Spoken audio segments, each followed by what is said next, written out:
Hello and welcome to week 2 of the FUT Weekly podcast in 𝗵𝗽𝗁𝗐. It's a content episode, although as most episodes are at the start of the cycle, it'll be a little bit more loose probably, but we have a supporter gameplay episode on the way this week too. And I have with me for both episodes, FUT legend AirJapes. Hello, Japes. Hello, Ben. Happy to be back. Happy to be, happy to be playing and, grinding. a lot of matches, but some good, some That's definitely the sound of a man who's been grinding squad battles. And we move on to JoshXLS. Hello. Hello. Yes, I have also been grinding squad battles, but I'm in a more chipper mood. Nice. It's been a good laugh. It's good fun. I always enjoy this part of the game. Yeah, it sounds like you didn't make the mistake of playing against some of these like 87 rated full chem squads on Legendary. Yeah, I mean, who would do that? That's just absolutely ridiculous. Pain, regret. Yeah. I got chipped by 𝘵𝘀𝘬𝘀. I was like, that's a cool chip animation. Maybe, do I need chip? The playstyle plus, do I need it? Is the chip life there? Is it back? Is it something? Does it exist? Is it personal? I don't know. Yeah, so what the AI welcomed you to the chip life. Yeah, exactly. Or welcome 𝘵𝘀𝘀, I guess, but yeah. Nice. Well, let's move on to what we do first, which is pound for pound Powerhouse. We'll talk more about sort of what we've been up to, I guess, later on in the podcast, but let's cover what is around. And as people know, with pound for pound Powerhouse, it is the best value player that has been released over roughly the past week, and it can be via SBC, objectives, or even potentially evolutions actually as well. They can also be from the market. And this week, it's basically open to any player you want because it's the start of the cycle. So let's get our nominations in and let's start with JoshXLS. See, I always get given the start, and it's always difficult at this point of the cycle because you never know how many coins is a reasonable amount of coins. I mean, pre-pod, to let you into our pre-pod discussions, Ben was saying that he thinks Saliba's a good investment. Like we've got 250k lying around to invest in it. But I think there's a few players that are a lot cheaper than I expected them to be. And one of them, somebody I packed untradeable, and it's Kingsley Coman. Who is 5-star skill moves, 3-star weak foot with 89 pace and 87 dribbling. He's got inside forward on both right and left mid. So he has that ability to play on both sides. I've tended to stick to a 4-4-2 in terms of my tactical setup, just keep it simple and then mess around with the roles after that.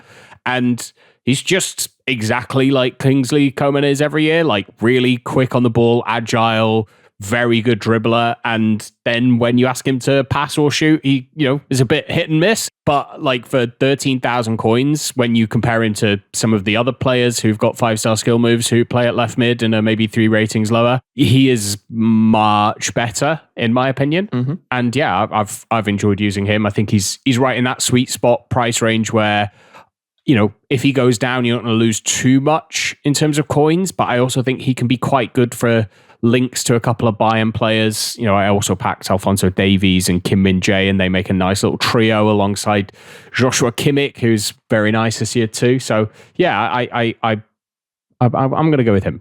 Nice. A good nomination. Now, we'll take a quick pause to shout out Jape's nomination for last week's Pound for Pound, who we unanimously decided is going to be the winner for last week. It is, of course, Patri 𝘱𝗀, and her price rise, Japes, has been quite something, and predicted by you, I believe. Yeah, I think that's kind of like she's got such a unique basket of skills when you take a look at her attributes and her play styles, and then her roles, like what she can do. That she fits into a lot of squads. She feels really, really good on the ball, and she's got long ball plus, which is lethal this year. And I think it was producer Luke that she's a lot faster than other long ball plus players. So there's, and if it was me who said that, actually, but fine. We'll give him credit. Nah, I think it's still producer Luke. I don't, easy, Ben. But I also then, for anybody that's used her in Rush, you know. Yep. A jack of all trades, but master of sort of everything as well. Yeah. So. Yeah, a tough act to follow. Who's your nomination for this week? Super weird one. I'm going to go really cheap, but a player that I expected to be a full-blown liability that just wasn't at all. The Borussia Dortmund right mid from Brazil, Jan Couto.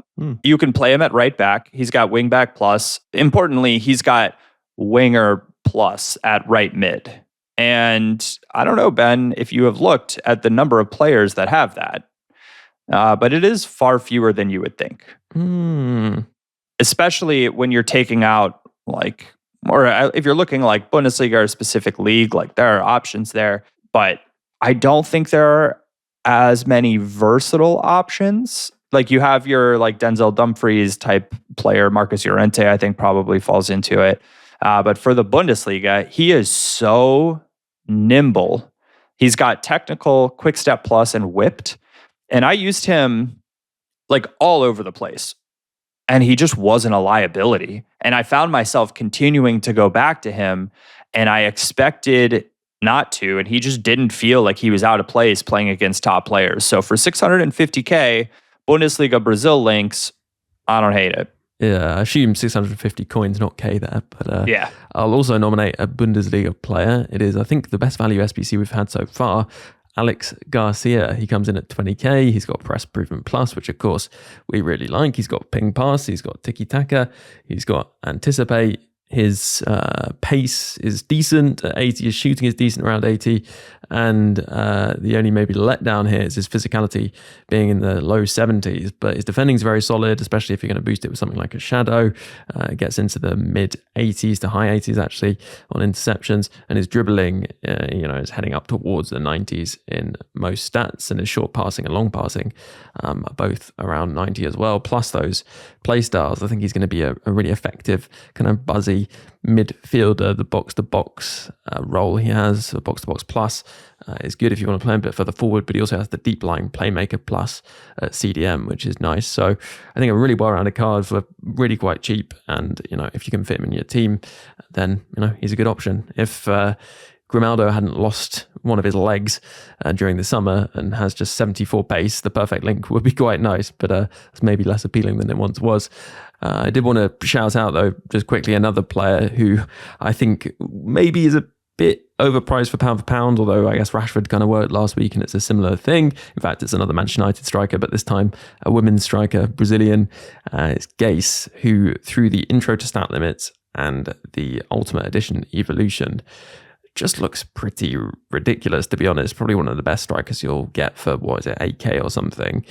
She has, 90s acceleration and sprint speed, has 90s for a huge number of the dribbling stats, actually, with a maestro. She has 88 reactions and 94 dribbling with 94 agility, 94 balance, and 92 strength. 88 aggression. She has Trickster, Quick Step, Trivella, First Touch, Flair, Technical, and then of course the Power Shot Plus. Only downside is the 3-star weak foot, but to be honest, I haven't found that a huge issue, and she does have the 4-star skills as well. So yeah, she's really, really good. Been impressed with her. And then just a final, I'm pushing it here, but a shout out I wanted to make. I got that kind of limited time loan thing that you get with the EA Play subscription. It's just £1 at the moment, and I got Mappy Leon, who's been really solid actually. I've been quite impressed. The limited time loan thing does feel a lot better than regular loans, and I actually use them, whereas the regular loans would just sit in my club and I wouldn't end up using them because I'd save them for a rainy day, which never really came. But I don't know if we have any other thoughts on that just briefly before we move on. I like this system potentially better. I like quiet a bit because also if you have a ton of time to play, you can just play like a lot of games with them, which is cool. I don't know if this system works particularly well. Like, are they champs eligible? How does that work? I don't know, but I think it's a good way to let people play potentially a ton of games with a player they're excited about and not have to worry about like loan contracts, I guess I'll call them, but the countdown, clock on those limited time ones. So especially because like when people quit out and you're using a loan player, it just is like not that fun. Yeah, I mean, like I thought this is what we would move to. It makes so much more sense that your kind of first loan when you start up the game would be a timed loan, like, to get you through and give you a good player for the first few games. But no, they stuck with a number of games. Maybe we'll see that change in years to come. Right now, the timed loans have only been through EA Play. So if you didn't have an EA Play subscription, you haven't got them. So don't worry if you're like, wait, I've not got these. But yeah, I think it's a good system. I said when they introduced it last year, I thought it was a much better system than number of contracts, especially when we don't have contracts anymore. It does make sense for us to change that system. And yeah, being able to still use a card after somebody's quit out against you is definitely good. slightly worry whether if they become too like entrenched in the game, that would be what most cards will end up being, is you can use them for a period of time. But yeah, I think they're a net positive for sure. Yeah, and I think you get them as rewards in some of the lower rivals divisions as well, which is quite a nice touch, I think. So, it's a nice way to help players on their way, I guess. It's probably even more impactful if you come into the game mid-cycle and you need a bit of a boost. So, yeah, we'll move on then to another thing we're talking about, which is evolutions. Now, I guess we've actually talked about quite a few of the evolutions on the last podcast because we haven't had too many new ones. We've had the Octopus and we've also had Box to Box, both midfield evolutions. Any particular notable things, Josh, about these two? The Octopus, for those who don't know, is 750 FC points or 50k, and Box to Box is free. Box to Box gives the roll plus Box to Box for centre mid, and the Octopus gives the holding plus CDM roll. So what are we thinking about those, Josh? I think they're both interesting. I don't know that 50k at this stage of the game is worth an evolution. I think that's probably only appealing to those that are wanting to do an Evo squad. Which who isn't? Well, yeah. I think people are getting used to stat limits. I think, again, it will be one of those things, kind of like with the duplicate storage, that within a few weeks, people will be like, why did we not always have this system? Because it does work much, much better, even though there's maybe a few players that kind of break the system a little bit, 87 dribbling 𝘍𝘪𝘀𝘍, for anyone who did him. And also like, the new Octopus one, the holding plus doesn't work if they've already got holding plus. But in terms of like, the upgrades they're giving, I think they're really solid. The fact that we're getting a +8, for example, defending on an Evo that only gives a +5 overall and a +12 pace and +8 physical, like, we're seeing what stat limits can actually do now to really improve players. You look at some players and go, how are they that rating? The one that sticks in my head from last year is Mohamed El-Neni, who is the worst 75 rated card I think we've ever had in the game. And these upgrades will actually now bring those players that were below their rating up to their rating, which is exactly how it should be, whilst also meaning that you can upgrade good players. Like, I think they're getting it right. Like, at the moment, I just want to see a little bit more in terms of more evolutions come out before I kind of make a decision on whether I'm really sold on how they're doing Evos this year. Obviously, first paid one, I think it's too expensive. I think 25k for this point in the game would probably have been more reasonable. But yeah, I mean, like, there's already some really nice change. 𝘁𝑚iNU's already got a very nice card, so it's clearly working. Yeah, it's interesting though. Box to Box actually didn't have any stat limits, did it? It was just a regular evolution, which felt a little bit weird because I think all of the evolutions so far have had stat limits. So I guess they're not opposed to just doing a regular evolution here and there.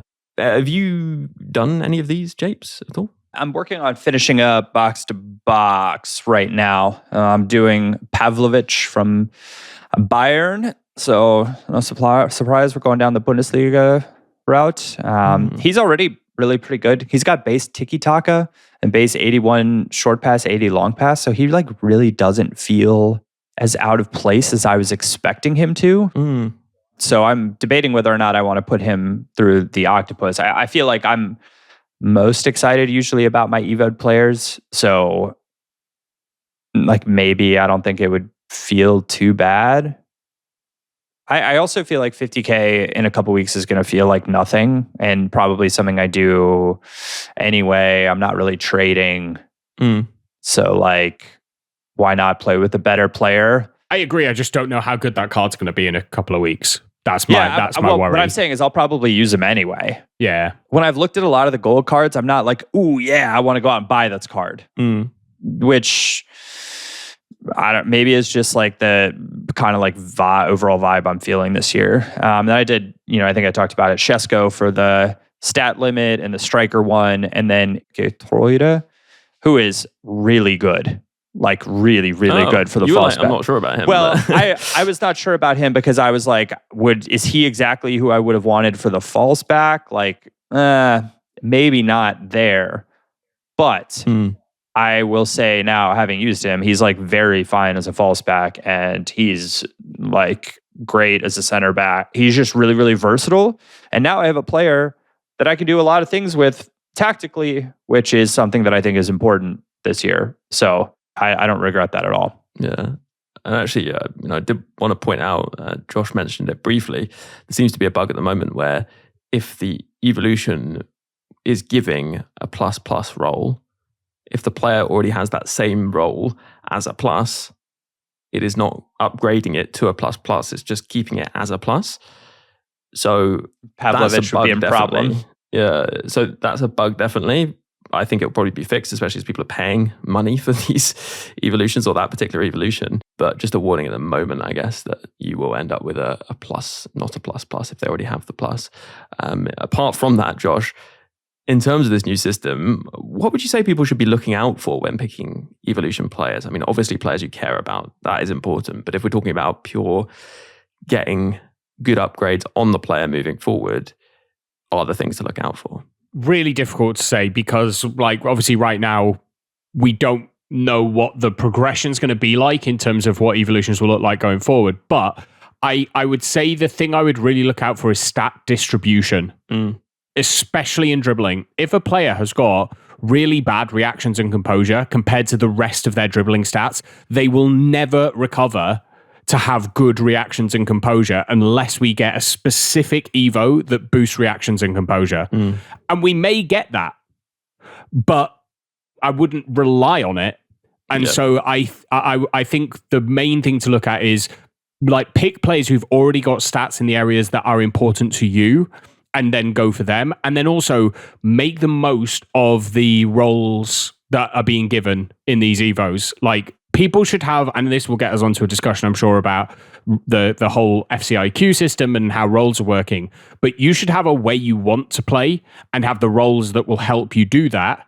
And then use Evos to fill positions where you don't have a player who fits that role and add a skill set into your team. If you're not doing a proper Evo squad where, you know, you're just doing United or Liverpool or Welsh players like I am, like then that's really how I would be trying to utilize Evos rather than necessarily trying to go for the most popular one in each one, which I think is something people always fall into. And hopefully I think we'll see a bit less of this year because, yeah, there'll be the player that looks the best through each evolution, but hopefully you'll be able to put in a player you've already evoed or that you already care about into something that's got a stat limit and then be able to kind of move with that through the year, you know, and that would maybe be my final piece of advice is don't always worry about maxing out this evolution. Yeah. Like, it doesn't matter if they're not 82 rated. If they're 78 rated but have good stats, put them in this one. Put them up to 80 rated because guess what? They're definitely going to fit in the next one that's max 82 rated. So, and with the size, as we were mentioning with the octopus, with the size of those stat upgrades, just like you have much wider a selection of players to pick now that you know, maybe not in this upgrade, but in the next one will make them really, really good. I also just think, like, to add on to that, there's no better time than right now to start with lower rated cards. Like, people's teams are only going to get better. So if you're someone that wants to go through Evos, and, you know, Rush is maybe an exception because sometimes they have like special events like the 79 rated thing that a lot of the, you know, stuff might fit into. But if you want to play and like do the card in Rivals or Champs or whatever, like you should get started. Yeah, that is a good point. I would say though, Ultimate Edition Evolution, Club Member Reward, and Intro to Stat Limits do not have an expiry at all. So if you wanted to sit on them for whatever reason, then they're not bad Evos to sit on. Oh, Ben, I sat on the Founders Evo last year and it was so painful. When I chose to actually do it, I was like, what a waste. Like, what was the point of that? Yeah, that is a good point. And also the other thing is that the playstyles, regular playstyles they give, and I guess plus in the case of the Ultimate Edition Evolution, are pretty handy. And obviously you've got the skill move boost from Intro to Stat Limits.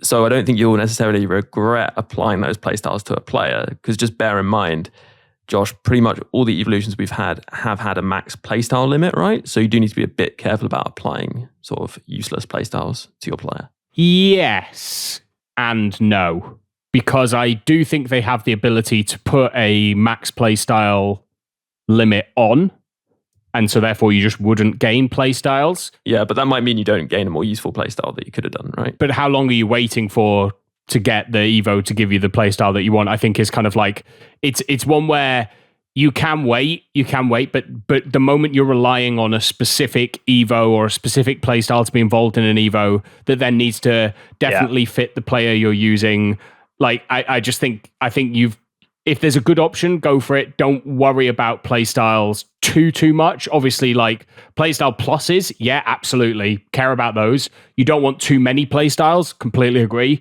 But don't not do an evolution because it gives him chip shot, and I don't want one of his 10 playstyles to be chip shots. Like I think you may be taking it a little bit too in the weeds at that point. Yeah, I guess I may be more really useless ones, like if it was giving a fullback chip shot or a centre back rapid, for example. They aren't useful playstyles at all for those positions, and you might be locking yourself out of future Evo for kind of no reason. But obviously, if the rest of the Evo is really, really good for the player, then you got to weigh it up in the context of the rest of it. So, yeah, fair point. We don't know what their plan is. They're not going to share it with us. So not putting a player that you're excited about in real life through an Evo because you don't like one play style or whatever, but it does give them a stat boost. Like you could be waiting months until you get an opportunity again. This year especially, I'm not going to think twice. I'm going to just do it. Like I'm going to just Evo him. And if he can't fit into a future Evo or she can't fit into a future Evo, then I'll just find another player. Yeah, do you know what? I need to be told, just go do an Evo, because I did so few last year. And the ones I did I really enjoyed. But yeah, just kind of the indecisiveness got the better of me a lot of the time. But now, there's much less reason to be indecisive because of the stat limit thing. So yeah, let's take a break on that. I'll ponder what Evo I'm going to do a bit more. And we'll be back to talk about something else just after this break.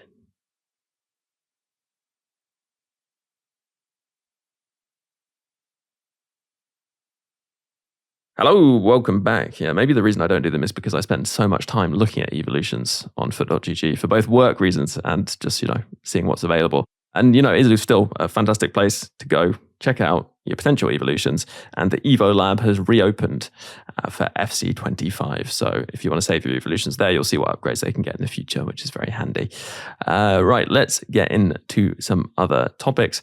I think, Japes, you had a question for Josh, which was basically, what SBCs should I do? Was that it? Anything more specific than that? Yeah, I did. I finally went ahead and did the, what do you call it, SBC? The foundation one, So I'm proud of myself for that. But Congrats. Well done. Yeah, I know. Thank you. I don't love doing SBCs. I think that's not really a secret. I don't like how much time they take. I don't like going to buy players off the market to do them. But if there are some that provide great value returns for packs, then I feel like it's probably worth doing. So I want to know, give me a tier list of what I should be considering here, or which direction to go if I'm going to do SBCs. Hybrid nations is probably the easiest to complete and the cheapest to complete. Hybrid leagues, then hybrid leagues and nations, which is a little bit more complicated. And a lot of people will go to use solutions for them. And I definitely don't ever do that because those players are going to be way too expensive. And try and use as many untradeable players as possible. But I honestly think for the untradeable pack value you get back, it's okay to spend a couple of thousand to complete hybrid leagues and nations. I would avoid the daily SBCs, the majority of them anyway. You almost have to have a judgment call. The first daily SBC we got was a small Electrum players pack. And you needed a 70 rated squad, but from 9 players, which meant essentially a 73 or 74 rated squad. That just was never going to be worth it. It just wasn't worth it. But the next one we got was a rare mixed players squad, rare mixed players pack. And that was definitely worth it. It was that mix of a couple of golds, a couple of silvers. You could get away with a couple of bronzes in there as well. But you got all rares back. And so that made it far more worthwhile. And then, it's boring. I say it every year. Do your marquee matchups. Use the untradeable players you have in your club to complete marquee matchups. They make it so easy to complete them. Yeah, you might need 1 or 2 players from specific clubs. But if you do all of your hybrid leagues, hybrid nations, and then hybrid leagues and nations, your club will be stocked full of players that you'll definitely have a player from Manchester City or Arsenal or a player from Villarreal or Barcelona. and be able to then fill out the rest of them. And now you're getting tradable packs back. So you're turning untradeable players into tradable coins, essentially. So yeah, like I would be doing the nations, leagues, mixed leagues and nations, and then going in and doing marquee matchups. In terms of player SBCs, I don't know that any of them are worthwhile right now. You're not doing Erling Haaland? It's a weird one in that I think he's very easily craftable in the 29 days that he's here. Yeah. And as with every big SBC that gets released, there are a lot of people like, oh, no way I could possibly do that. It absolutely is. You just need to gear your entire account to completing that SBC. All of your coins, all of your fodder. If you really want that Haaland, that's how you've got to do it. If it was easy to get, everyone would have him and the game would be boring. So it's hard. But there are so many objectives right now that give you 50Ks, 100Ks, rare mega packs that, go find somebody and go, can we exchange bronze squad wins to complete the bronze squad objective? Like, just do it's so easy to do. It takes no time whatsoever. It feels like they've upped the game limit right now for objectives as well, for friendlies from like last year. If you played, I think it was 17 very quickly, you would get a ban. This year it's 30. So you can complete the bronze objective, switch over to the PlayStation 4 and complete the silver objective. Like it's really easy to get lots of packs right now. Is that doing it with a friend, just to be sure? Yeah, doing it with a friend. Obviously, doing it against a computer, you've got to set out the entire game. So you may as well just go into squad battles and do it there on semi-pro or even on amateur. Yeah. But yeah, I like in terms of player SBCs, I don't know that many are that worthwhile, but I definitely would be completing leagues, nations, League of Nation hybrids. Like, they're so cheap to do. Don't use a solution and you will tend to find that you can do them for a lot less than the pack value. Yeah. Let's talk about Haaland briefly then. I did notice, 𝗲𝗍𝗄s, he's had Press Proven added to his base version and this Player of the Month this cycle.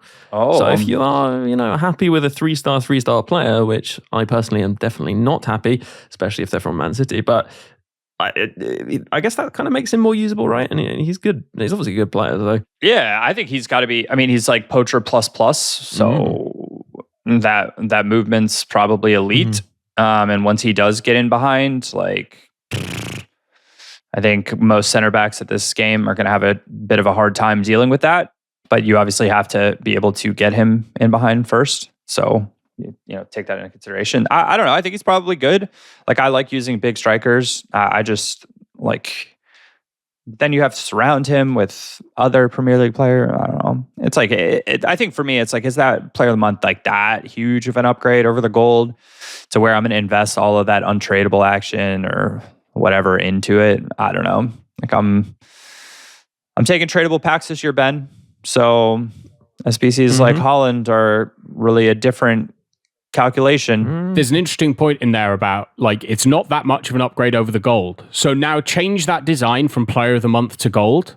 Would you still do the SBC? If the answer's yes, then go and do it. Yeah. But if the answer's no, don't go and do him just because he's got a cool design. Like, the +1s aren't that big. It's not going to make that much of a difference. So, and you may put all of your fodder on coins into that now, and in 2 weeks' time, something comes out that's much, much better for the value, and you now can't go and do it. So it really is like, if you're someone who spent a lot of money on the game, you got a lot of fodder, maybe you've filled up your duplicate storage, then he's not a bad price, but he's definitely not, you have to do this level of card, in my opinion. Yeah, it's the kind of thing, if you've generated a load of untradeable fodder for whatever reason, then he's maybe the best option around at the moment if you're talking about players who are going to last, because the rest of them are fairly cheap SBC players. So, I guess that is probably the players done, because I don't know that the others are necessarily worth mentioning. Danjuma is all right, but I just feel like, you're probably better off keeping your fodder, and I'm sure you can, considering the dupe storage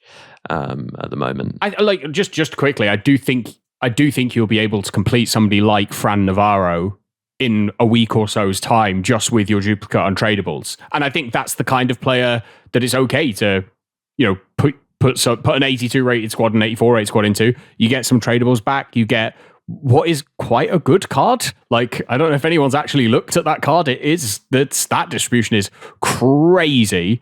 And only 85 rated. How long will it be until he can fit into an evolution? He's Spanish, easy to link. The Squad Foundations players get that plus chemistry for their league. So yeah, like I think those lower rated SBCs actually in a 2 weeks time, maybe, I think they will become much better value for money. It's just right now, not many people have an 82 and 84 rated squad lying around. They're happy to put into an SBC for a player who's kind of all right. And the player that I, of course, completely forgot to mention because he's sort of weirdly not actually an SBC, a bit like Haaland, is Alaba. He is a bit more premium. I think it's like 160k in fodder to do him.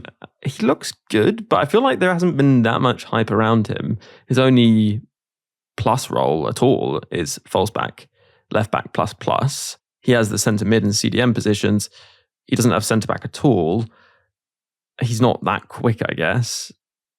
𝗲𝘄𝑝𝑒S, from your perspective, do you think he's like going to be a useful player for some people? I guess maybe if they are wanting a pure false back, he does look quite good, but maybe that's it. I mean, I think he looks great if you want the false back. Like I think his stat distribution for a false back is like pretty on the money. So if you're, into playing that role, it's just you're like heavily committing to that role early on. And I tactically, not to change our pace, but like false back feels pretty exploitable when people are playing versions of like a 4-3-3 or using like a 4-2-3-1 with the attacking mids and playing them on shadow striker out wide and playing on counter. Like you can catch the false back out of position pretty easy. So for me, the big hesitation is like, if I do that, like that's the only way I'm going to play him. Like he's not going through an Evo, he's not going through, So like you're just, I don't think we know what tactics and like roles are elite at this stage. So that's a commitment. Yeah, and it's funny. So he's not actually technically an SBC. He's someone you get through objectives, but you need to complete the SBC to complete the objective. So he is sort of an SBC and objective player. This made sense to me because basically it makes it exclusive to those who have access to the game. But then 𝗲𝘄𝑝𝑒S, they released Haaland in the same way. He's out for longer than early access. So that argument for doing it like this isn't really relevant. Do you have any ideas why EA are doing this? It just feels very convoluted and a bit confusing to me without much gain, basically. I mean, first blush to me, monetization. And what I mean is, I think there are folks that play the game heavily that might, especially early on, might not be aware that all of these SBCs are getting released. And like what they're, I think, trying to do is they're trying to train users to go in to look at SBCs, because I think when people see an SBC that's expensive, oftentimes they're like, maybe I should buy some packs. It'll help me complete this and that'll be easier. And obviously, like it is a business and their goal is to sell packs, like sell copies of the game. And so when you start training people to go like check these SBCs and check all of this daily that they might not have been doing to begin with, and you start doing that by saying, hey, you did complete an objective for playing the game and it's part of this SBC, then you go, well, I've already done some of it. That looks like a pretty good card. I don't have the coins for it right now, but I could spend some money on packs and then I'd be able to do it. So that like first blush from them, I think it's like kind of clever. It's like a way to get more people into their, I don't know what they'll call it internally, probably like a monetization funnel, essentially. Yeah, but then Josh, what was the point of splitting the Haaland SBC into two? Because that doesn't seem related to that. Yeah, and I think 𝗲𝘄𝑝𝑒's approach of how is this going to make them money first is probably like the right way to look at changes like this.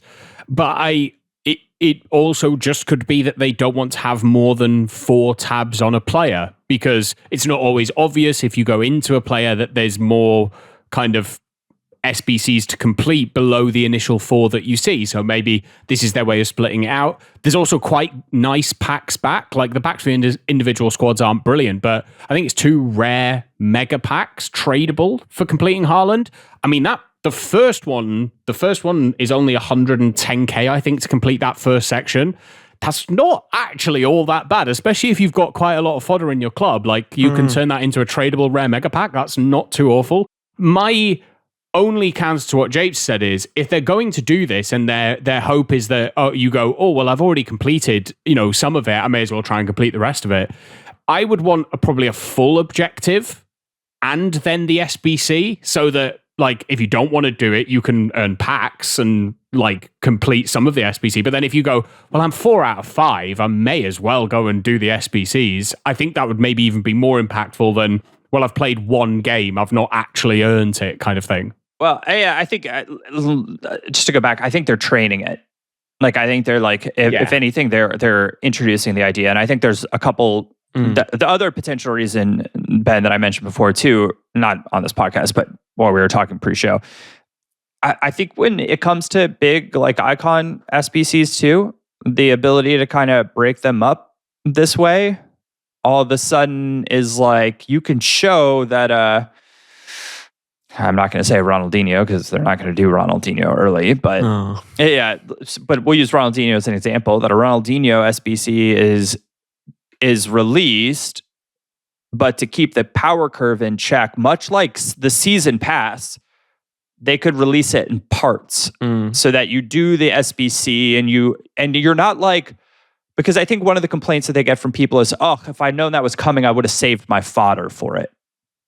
Like, do you know what I mean? Like, I would have not completed this other SBC. And if you take a big SBC that's over the course of, say, like a month, and you introduce like part 1, but not part 2 yet, along with some like objectives and stuff, it keeps people coming back and keeps people engaged, going back and forth. And, maybe that's a better overall experience. Keep the power curve in check. Yeah, that makes sense. Talking of coming back, we're going to take a break, and we'll be back to talk a bit more about a few other things, including the market, and actually, I guess, a bit about what we've been up to so far, just quickly at the end. Right, let's take a break, and we'll be back in a second.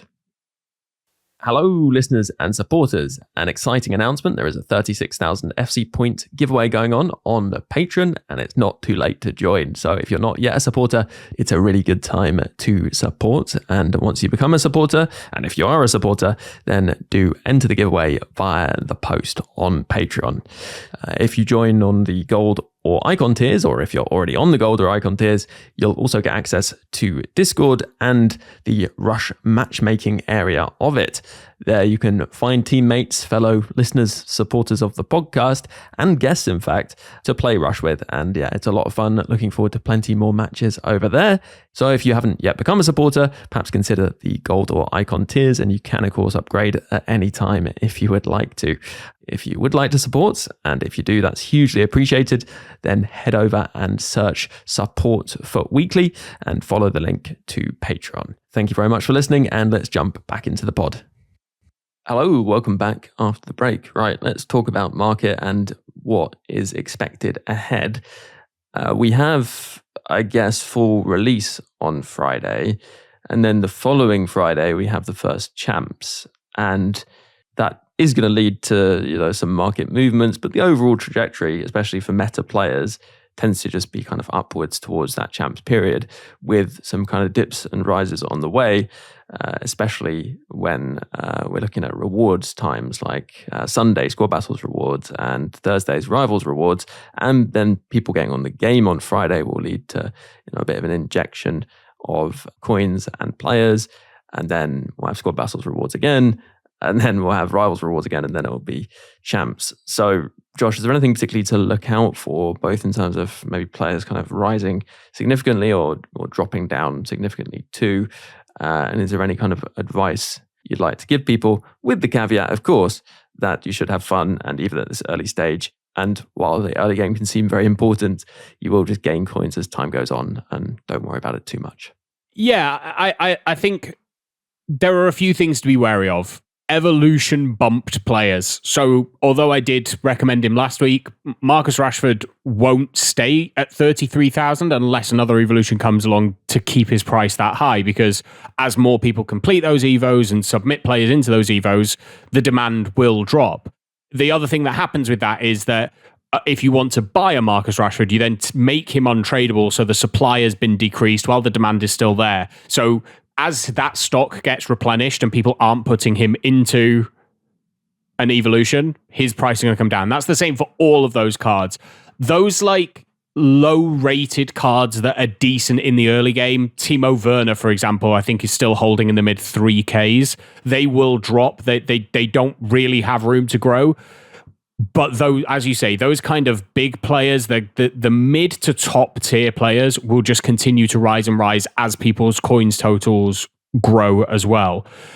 There will be like massive fluctuations based solely on speculation as well. I mean, as we mentioned earlier, Patri Guiaro has gone from 26k yesterday. She peaked at like 75k today and is down at 38k now. And that's all from just a couple of pros saying she's really good and like a couple of tweets going, this card's the best card in the game. You know, there was a point where... Who said that? Well, a couple of pros. But like the other thing that happens is like with poachers. So, you know, people said Poacher Plus is the only role that works a striker, is the best role that works a striker. All the Poacher Plus players like Oshola, the Nigerian striker, she went like doubled in price. People are so wanting right now to have the most meta best thing. And so be careful of those price rises, and buying in at that point would be something I would say. Like, keep an eye out for when something is getting big on Twitter and saying, oh, this is the best thing to use right now, and watch those players' prices go up. Be careful of players that are at the top of their price range, because it can go either way. Declan Rice was at 20k and was completely extinct. They upgraded his price range to like 65k and he's at 22k. So you've only made 1,000 coins, but you've probably been holding him for 2 or 3 days. What could that 20,000 coins have done? On the flip side of that, Geyse is at 85,000 coins, having been held in I think he was at 20k as well. So like right now, it's best to have like 1 or 2 of the elite players and kind of have cheaper players around them or untradeable players around them than it is to have a lot of the mid-range, because there's every chance that those mid-range players will drop as we get more supply, as you said, from more tradable supply, from squad battles, from rivals rewards. Those players are just going to drop. But week 1 team of the weeks are always good investments, regardless of where their price is. Like, most of the lower rated ones are discard right now. Buy a couple, throw them into your club. If you're not somebody who wants to trade or anything, but just has some coins lying around, buy a bunch of them, just throw them into your club. We've already seen Play of the Month Haaland requires 2 team of the weeks, so they're going to be in SBC requirements. Just throw them in your club, because I promise you, by the end of November, they will have spiked at some point to nearly 30k, because they're just rare. Well, they're also just like the safest thing you can possibly, like, worst case scenario. Yeah. Like, let's we don't think this is going to be true, but let's just say for argument, they don't rise at all, and you just discard for what you paid for. You're like, oh no, like, you know what I mean? It's just not. There's no the risk is sitting on coins for no reason. Yeah. And saying like, I could have bought a better player for champs or something, and it would have improved my results by enough that that's a better use of coins for me than this investment. Yeah, if you want to be kind of like smart but chill about it, one thing you can do, and I've done it before, is literally just buy informs at the price that they'll discard for until you reach a total which buys you a meta player. And I'm talking like 100k plus player, because those are the ones that are likely to rise moving forward. And then you just discard the informs until you have that coin total. And then you can buy a meta player. And if the informs had risen during that period, then you'll make profit on the informs.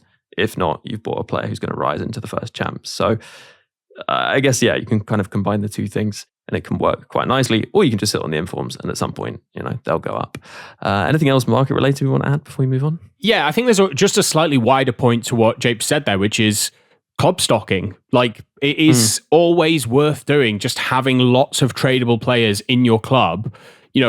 If you really, really want the coins and you've got something you really want to go after, then absolutely sell things to go after it. But the number of times players drift in price for a whole host of reasons, whether it be Evos or a link or they're needed in marquee matchups, it happens all the time. So, it's always worth having a bit of club stock going on. Bronze pack method is still really, really, really good. A bronze pack discards 400 coins. So the maximum you're going to lose is 350. You only need to sell 2 items to make your coins back. And there are so many bronzes right now that are going for 1,000 coins plus. Everything from a major league is going for 500 coins plus. So that's something I've invested in, actually. I'm happy to say here, I've invested in pretty much every bronze card from the Premier League and most of the silver cards, because the moment we get a bronze or silver evolution that is specifically for bronze and silver players, they'll just go extinct. They always do. Like, Mainu's already gone extinct and he's a 77 rated gold card. So yeah, 𝘵𝘃𝗬𝘬𝘦 is definitely one of those players, but he's already 3,600 coins. But that's the kind of player I'd be kind of thinking of. Big teams with decent stats, they are always safe club stock investments for very, very low coins. Yeah, always worth doing. Yeah, very sound advice. And what we'll move on to here is just talking a bit more about what we've been up to. We don't have too much time to do it, and we'll talk about our, I guess, more kind of gameplay tactical side of things on the gameplay episode, which is the supporter episode this week. But if people have things that they've been up to this week, maybe even from a more content perspective, like, for example, investing in those players that they want to mention, then now's a good time to do it. Japes, how has Rush been, for example, for you? How did you feel about the new restrictions, the 79 max with untradeable? That's cool. It's fun. You didn't mind that, yeah? Yeah, I don't mind it. I mean, it's absolutely hilarious watching people try to figure out how to play with those players. It's not so fun when they're the ones trying to figure it out on your team. But to me, this is what Rush is for. If I'm thinking about, you mentioned that was a friend of Aro before, Josh, and I was yeah. There's part of me that looks at his stats, and I'm that could be a useful Rush player. Realistically. And so if it ever asks for Spanish players, 85, 86 max or something, he might be fun to use there. I just, the question that I find myself is, because Rush is so casual, am I ever going to really care to use big time players per se? Or to pay out to use a player in Rush is the way I'm thinking about it. Or am I going to just be happy to I don't know. It's Rush. It's whatever. It's fun. I'll just use who I have. Yeah, makes sense. Any other sort of highlights for you so far, or things that you wanted to mention?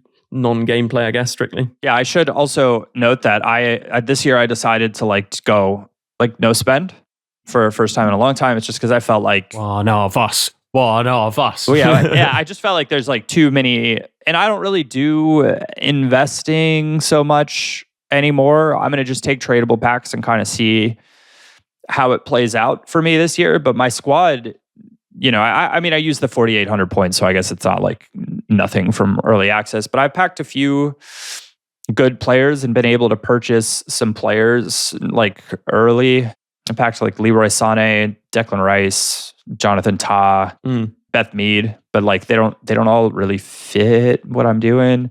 So I'm using the players that I've spent on are a little Barcelona women's team trio of Engen, Rolfo, and Patri 𝗼𝘀. So there's no surprise there. And then I went out and bought 𝘵𝗀 as a keeper, because bad keepers are real shocking sometimes. Really, really shocking. And I agree. I think I paid not much for him when I saw him go up. I paid 8K for him, and he's at 18 now. Wow. Guess I should have done some trading, but I just didn't really feel like doing it. And then I have my 𝘵𝗫𝗀𝘀𝘀, now an 𝘵𝗫𝗃𝗀𝗀𝗀𝗀, an 𝘵𝗫𝗀𝗀𝗀𝗀, and I'm using, I really like her. What is her name? 𝘭𝘪𝘬𝘦𝗀𝗀𝗀𝗀 Martinez or something like that. 𝘭𝘪𝘬𝗀𝗀𝗀𝗀. Yeah. The Liga F Squad Foundation player. Yeah, she's pretty good. She, her passing is pretty reliable. She's got tiki-taka and pinged, which playing in from out wide is kind of nice. And I will say Rolfo is a good example of where her plus I think is attacking fullback, or she is a plus left wing wide playmaker, which is not how I'm using. Maybe I should use her there and get a different left back in, because I'm using wide playmaker right now. Oh, light bulb moments. But I've been... yeah, she doesn't have any other pluses apart from left back, apart from attacking wing back plus. Yeah, but she's one of those examples of where she's just got like a nice basket of skills and play styles that I'm just kind of playing her at fullback, and she's been really, really good. So sometimes it's okay to just use the best player. But I'm going to play her at left wing now. Gosh, what have I been doing? Yeah, more of those revelations on the gameplay episode this week. Search Support Foot Weekly to find it. But Josh, anything from you in terms of things you've been up to? I guess we don't have too long. Sorry to leave it shorter for you. But just one other thing on that 𝘵𝘂𝘰𝗍 card. She's got Trickster as well, which allows her to do that new fake shot ball roll thing that's completely trussing people up online. I invested in fodder. So I still think there's an opportunity to invest in fodder, even though we've already had a big SBC. But like I've pretty much doubled my investment on all 87 plus rated fodder, which is very nice. And one thing I would say is my first walkout was Bastoni, who is very, very good. And I was looking at, like, if we're doing a pound for pound league, Serie A is comfortably the pound for pound league. Oh my days. They've got fast centre backs, decent wide backs. They've got really good technical midfielders, and they've got good strikers that are cheap, like good attackers that are cheap. Even somebody like Lukaku, who is non-rare, so people won't look at him, but he is really, really solid in this kind of like big man meta. If you want to play with that proper like target forward, even though he doesn't have target forward as a role, he's got advanced forward and poacher, and poacher's very, very good. But you can just put it up to him. He will hold the ball up. He's got power shot. He's got press proven. Like, and he's 800 coins. It's a really, really good league. So if you still don't have a team, if you're still on the web app, if you've not got the new version of the game yet, you've only got a small amount of coins, just go and have a look at Serie A. You can get some really, really nice players for not a lot of coins at all. To echo onto that, there are also some sneaky good 𝘵𝘚𝗃𝗀𝗃 or what I think that's the name. Like there's Giuliano and Caruso. They're like some center mids that you can play. They have like a pretty decent outside back as well, and some sneaky good attackers. Like what's her name? Emile Javi. She's a left wing, 88 pace, 77 shooting, 80 passing, 83 dribbling. Like nice. Like for all of these are close to discard, and they will link obviously very, very easily club wise to some of the Serie A players as well. Also, I've used that 𝘬𝘰𝘬𝘦 in draft previously in the beta. She is lethal. Like really, really lethal. And she's 5'9", so she doesn't play like small. Yeah, that's a good shout at the end there. Right. I think that does wrap up this week's Foot Weekly podcast content episode. As I said, a supporter gameplay episode coming a little bit later this week. It's, of course, a great time to support at the start of the cycle. There's a 36,000 FC point giveaway as well, so do head over and support now. It's a great time to do so, and you can do that just by searching Support Foot Weekly. It's just £3 a month to keep the podcast going and get an extra podcast every single week. And thank you very much to our guests here. First of all, to AirJapes. Great to have you on. Cheers. Enjoy. Like feeling more positive than where I started. That's always fun. Nice. And to Josh, it's been great to have you on as well. Yes, yeah, it's been good. It's always a fun time in the cycle. So yeah, it's nice to catch up. Yeah, indeed. And thank you very much to all you listeners tuning in. Do drop a like, leave a comment if you are listening on YouTube. And if you're listening on any other podcast platforms, do subscribe. I mean, obviously do subscribe on YouTube as well, but that goes without saying. And if you are a supporter, a huge thank you for supporting the podcast. Keeping it going is hugely appreciated. And a big thank you to those icon patrons. Dave B, Hugh J, Jeff B, Darren W, Warren A, Stephen M, Waterman, Dan W, Roger D, Rob P, Lee A, Dom P, L M, Damon H, The Shirt Locker, Alex M, Tom B, Jake S, Neil P, Michael K, David G, Andrew R, Michael H, Jimmy K, Brendan T, Berta Saka, Michael B, Brian V, Josh R, Brent P, Rob W, and 𝗵𝘀𝘀𝘁. Plus a special thanks to Luke M, Dave B, Hugh J, Tom M, Darren W, and Pato Foot for advice and production assistance. Before I leave you, just one more thing to add though. Ultimate Team is a bit like life really. It has its many ups and downs. If you're having a few more downs than ups in real life in these more difficult times, then please don't feel that you're alone or need to struggle on without taking action. If you go to thecalmzone.net, there's loads of resources, advice, support, or even just a friendly chat for anyone who needs it. If it sounds like it could help you, then head over to thecalmzone.net.